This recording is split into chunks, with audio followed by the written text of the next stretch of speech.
السلام علیکم ورحمۃ اللہ وبرکاتہ۔ دوستو، خوشخبری ہو، تمام مسلمانوں کے لیے خوشخبری کی بات ہے یہ کہ پورے 9 مہینے کے بعد مفتی صاحب جیل سے باہر آ گئے ہیں۔ اللہ تبارک و تعالی مفتی صاحب کی ہر آفت سے حفاظت فرمائے، تمام شرور و فتن سے اللہ تبارک و تعالی مفتی صاحب کی حفاظت فرمائے، اور نظر بد سے اللہ تبارک و تعالی مفتی صاحب کی حفاظت فرمائے۔ دوستو، تمام مسلمانوں سے میری ایک گزارش یہ ہے کہ اس وقت تمام مسلمان آپس کے جو اختلافات ہیں ان کو ختم کر دیں۔ مسلک کی اختلافات کا وقت نہیں ہے، کیونکہ دشمن جو ظلم کرتا ہے وہ مسلک کی بنیاد پر نہیں، فرقے کی بنیاد پر نہیں، بلکہ دشمن جو ظلم کرتا ہے وہ مسلمان ہونے کی بنیاد پر کرتا ہے۔ مفتی صاحب 9 مہینے تک جیل میں اس لیے نہیں رہے کہ مفتی صاحب فلاں فرقے کے تھے، کہ مفتی صاحب کا تعلق فلاں مسلک سے تھا۔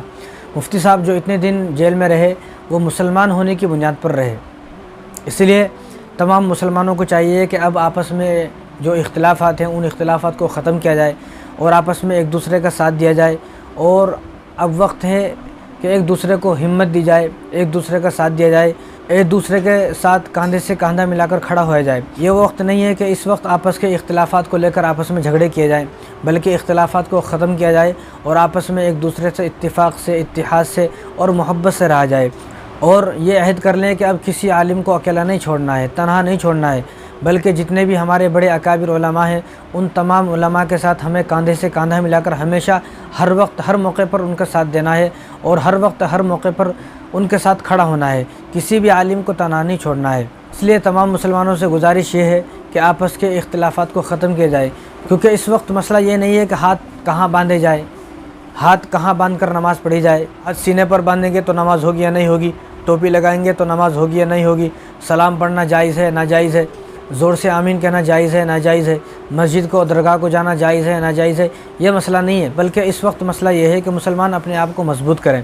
اس وقت لڑائی اور جھگڑے کا مسئلہ نہیں ہے۔ جب کسی مسلمان کے ہاتھی باقی نہیں رہیں گے تو وہ کہاں نیت باندھے گا، کہاں وہ جو ہے اپنے ہاتھوں کو باندھے گا، سینے پر باندھے گا یا ناک پر باندھے گا جب ہاتھی نہیں رہیں گے۔ اب ٹوپی کا مسئلہ، جب سر ہی نہیں بچے گا تو ٹوپی کہاں اوڑھ کر نماز پڑھیں گے؟ تو اس لیے، اور اس طرح سلام کا مسئلہ ہے، جب مسجدیں باقی نہیں رہیں گی تو کہاں سلام پڑھیں گے، درگاہیں باقی نہیں رہیں گی تو کہاں جائیں گے؟ تو اس لیے یہ وقت وہ ہے کہ اس وقت میں آپس کے اختلافات کو ختم کیا جائے اور ایک دوسرے کا ساتھ دیا جائے۔ اور اللہ تبارک و تعالیٰ سے دعا ہے اللہ مفتی صاحب کو صحت عطا فرمائے، تندرستی عطا فرمائے۔ اللہ تبارک و تعالیٰ ہر شرور و فتن سے، آسمانی بلاؤں سے، زمینی بلاؤں سے، اور تمام ہر چھوٹی بڑی بلاؤں سے اور ہر چھوٹی بڑی تمام بیماریوں سے اللہ تبارک و تعالیٰ حضرت مفتی سلمان اظہری کی حفاظت فرمائے۔ اور ان کے ساتھ جو تمام علماء ہیں ان تمام علماء کے لیے بھی دعا کریں، اور جو ہمارے بہت سارے علماء جیل کے اندر بند ہیں، جو ناجائز مقدمات میں پھنسے ہوئے ہیں، جو سالوں سے جیل کے اندر بند ہیں، اللہ تبارک و تعالیٰ ان کو بھی جلد سے جلد رہائی عطا فرمائے۔ اور جو وہ 12 وکیل ہیں کہ جن 12 وکیلوں کی محنت سے، کوششوں سے اور جد و جہد سے مفتی صاحب جو جیل سے باہر آئے ہیں، تو ان کے لیے بھی دعا ہے اللہ تبارک و تعالیٰ ان کو بھی صحت عطا فرمائے اور بہترین بدلہ عطا فرمائے۔ اللہ تبارک و تعالیٰ ان کو جزائے خیر عطا فرمائے، اور دنیا اور آخرت کی تمام اللہ تبارک و تعالیٰ راحت اور سکون ان کو عطا فرمائے، اور تمام دنیا کی خوشیاں اور آخرت کی تمام خوشیاں اللہ تبارک و تعالیٰ ان کو عطا فرمائے، کہ جن کی محنتوں کی وجہ سے آج مفتی صاحب جیل سے باہر آئے ہیں۔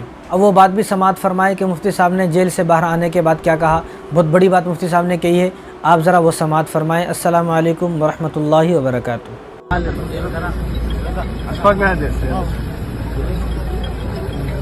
الحمدللہ واپس آ گیا۔